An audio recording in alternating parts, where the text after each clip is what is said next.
M के times news में आपका स्वागत है। मैं हूं एम के आजाद। आज हम बात करेंगे कि दो महत्वपूर्ण मुद्दे जो मोदी सरकार की नैया डुबा सकती है और इसकी काट खोजते खोजते पूरी थक जाएंगे और 2024 का चुनाव आ जाएगा। वर्तमान की मौजूदा सरकार इसी दो मुद्दे पे पूरी तरह से निपटने के लिए असक्षम होते हुए धीरे धीरे नजर आने लगी है। तो वो कौन से मुद्दे हैं जो वर्तमान की सबसे बड़ी पार्टी कहलाने वाली भारतीय जनता पार्टी के दिग्गज भी इसे सह नहीं पाते और इसे निपटने का कोई तरीका और काट खोज नहीं पा रहे हैं। और तो और जो आरएसएस थिंक टैंक मानी जाती है भारतीय जनता पार्टी का, और वो भी अपने आप को विश्व का सबसे बड़ा सामाजिक संगठन कहलाने से नहीं कतराती, तो ये सारे मुद्दे इन दो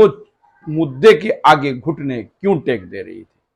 चलिए हम धीरे धीरे बात करते हैं। पहली बात जातीय जनगणना को है, तो दूसरी बात जो है पुरानी पेंशन की जो मांगे उठ रही है उससे निपटने का है। और यही दो मुद्दे हैं जो वर्तमान में मौजूदा सरकार के पसीने जरूर निकाल रखी है और दोनों के काट इस वक्त में उनके थिंक टैंक भी खोजते हुए नजर नहीं आ रहे हैं।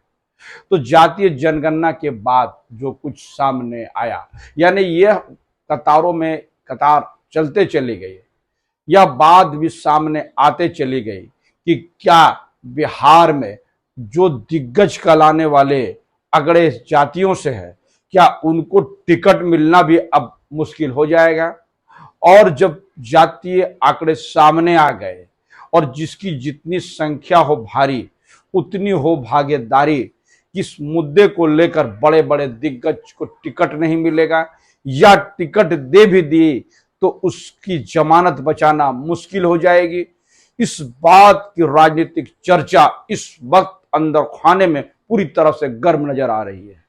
और राजनीति पर नजर रखने वाला यह कहते हुए नजर आ रहे हैं। और यही वानगी थी कि कहा जा रहा था कि जब शिवहर से आनंद मोहन सिंह को टिकट न देने के जो फैसले लालू प्रसाद यादव ने दिखाई, यानी गेट का दरवाजा तक नहीं खुला, तो जो बयानबाजी आनंद मोहन सिंह और उसके बेटे के द्वारा जो लगाए गए और किए गए, जिससे कुछ समय के लिए राष्ट्रीय जनता दल असहज जरूर हुई। और वो कौन सी बातें हैं कि लगातार दूसरे दल के जो दिग्गज नेता भी है उसे भी अपनी सीट से हार का डर सताने लगा है। और तो और जब उत्तर प्रदेश में उनके घटक दल यानी एनडीए के घटक दल भी जब इस मांग को दोहराते हुए नजर आए कि जातीय जनगणना तो होनी चाहिए और जिसकी जितनी संख्या हो भारी उसकी उतनी भागीदारी, इस प्रश्न का जवाब क्या है। यानी जिसकी संख्या जिस लोकसभा में या विधानसभा में या निकाय चुनाव में हो उसकी उतनी ही भागीदारी सुनिश्चित की जाए, तो फिर कैसे संभव होगा कि जो भारतीय जनता पार्टी के दिग्गज है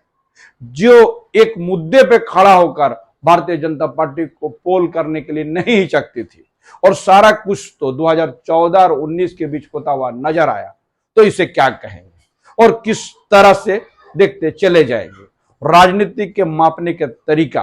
और 10 साल तक ये तो भारतीय जनता पार्टी अच्छी तरह जानती है। और एक तरफ आंतरिक लड़ाई और दूसरी तरफ जो पुरानी पेंशन की मांग को कई राज्य पूरा करते हुए नजर आए और पुरानी पेंशन से भारतीय जनता पार्टी अपने आप को अलग करते हुए नजर आई। और जब रामलीला मैदान के ऐतिहासिक मैदान में जब लाखों लाख की संख्या में बिना राजनीतिक दल के बुलावे के लोग जब इकट्ठा हो जाए और जिन शब्दों का प्रयोग हो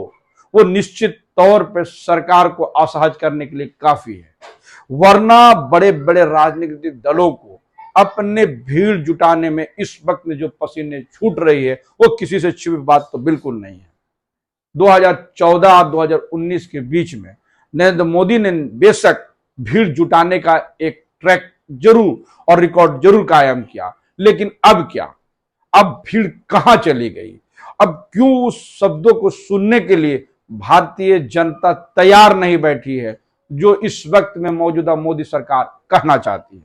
तो क्या उनके वादे और उनके द्वारा किए गए तमाम मुद्दे अब राजनीति में गौण हो गए हैं, या अब उनके बातों पर जनता को कोई भरोसा नहीं रह गया है? और गारंटी की बात जब नरेंद्र मोदी कहने लगे तो इसे क्या समझेंगे? क्योंकि गारंटी शब्द का प्रयोग तो कांग्रेस पार्टी करते हुए नजर आई थी कि जब उन्होंने राजस्थान में 6 गारंटी और तेलंगाना में गारंटी की बात करके बड़ी भीड़ जुटाई थी। और याद कीजिए, जब तेलंगाना में सबसे ज्यादा भीड़ कांग्रेस पार्टी ने करके तमाम पार्टियों को इस सकते में तो जरूर डाल दिया कि इस वक्त में कांग्रेस पार्टी पे पूरा देश एकजुट है। यानी 2024 में कांग्रेस पार्टी को सिर्फ यही 2 मुद्दे क्या पार लगा देगी? राजनीति पर नजर रखने वाले इस पर खुलकर कहते हैं, और यह बात साफ होते हुए नजर आई है, क्योंकि पता नहीं क्यों भारतीय जनता पार्टी और आरएसएस इन 2 मुद्दे पे कुछ बोलना नहीं चाहती। तो क्या सचमुच अगड़े जातियों की वोट खिसकने का डर सता रही है कि कुछ और बात है? और सबसे बड़ी बात कि जब देश के प्रधानमंत्री अपने बयानों में यह कहते हुए नजर आए कि वो पिछड़े समाज से हैं, तो इसे क्या कहेंगे? तो क्या यह बात सही नहीं है कि नरेंद्र मोदी पिछड़े की राजनीति से ही जब अपने को 2014 से 19 के बीच में सर्वश्रेष्ठ नेता के रूप में प्रोजेक्ट करने में कामयाब हो जाए, और इसके पीछे उनके ही पिछड़े जातियों का बड़ा योगदान है जो इस वक्त में नजर आती है, तो इसे क्या कहेंगे? निश्चित तौर पर जिस तरह से आप देखते होंगे कि जब उत्तर प्रदेश में केशव प्रसाद मौर्य जब चुनाव हार गए, फिर भी डिप्टी सीएम है,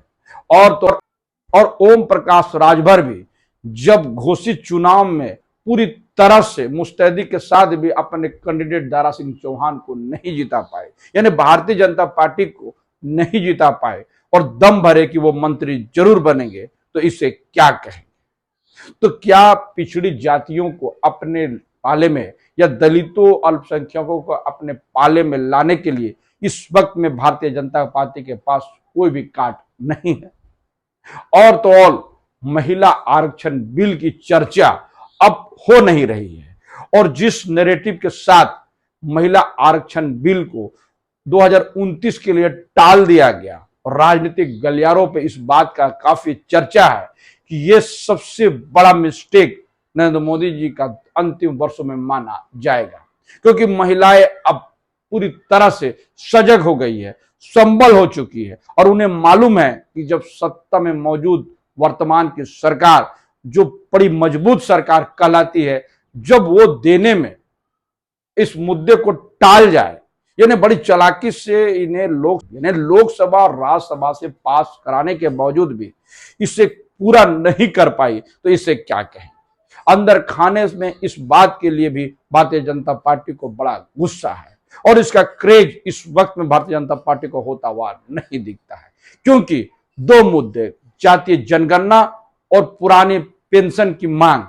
वर्तमान की मौजूदा सभी सरकारों को बड़ी सख्ते में जरूर डाल दी है। और इंडिया गठबंधन के लोग जिस तरह से जातीय गणना कराने के लिए और पुरानी पेंशन देने के अनाउंसमेंट करते चले जा रहे हैं, तो इसे क्या कहेंगे? जिस मुद्दे से भारतीय जनता पार्टी अपने आप को अलग करना चाहती है, इंडिया गठबंधन उसे पूरी तरह करने में मुस्तैद दिखती है, तो इसे क्या कहेंगे? तो आज हमारा यह विषय आपको स्पष्ट करता हुआ नजर आया कि इस वक्त में जातीय जनगणना और पुरानी पेंशन की मांग 2024 के चुनाव को जरूर प्रभावित करते हुए नजर आएगी। तो हमारे ये वीडियो कैसा लगा अपने कमेंट्स बॉक्स में जरूर कमेंट्स करें, और जिन्होंने अभी तक हमारे न्यूज को सब्सक्राइब नहीं किया उसे निवेदन है कि सब्सक्राइब जरूर कर दे। नमस्कार।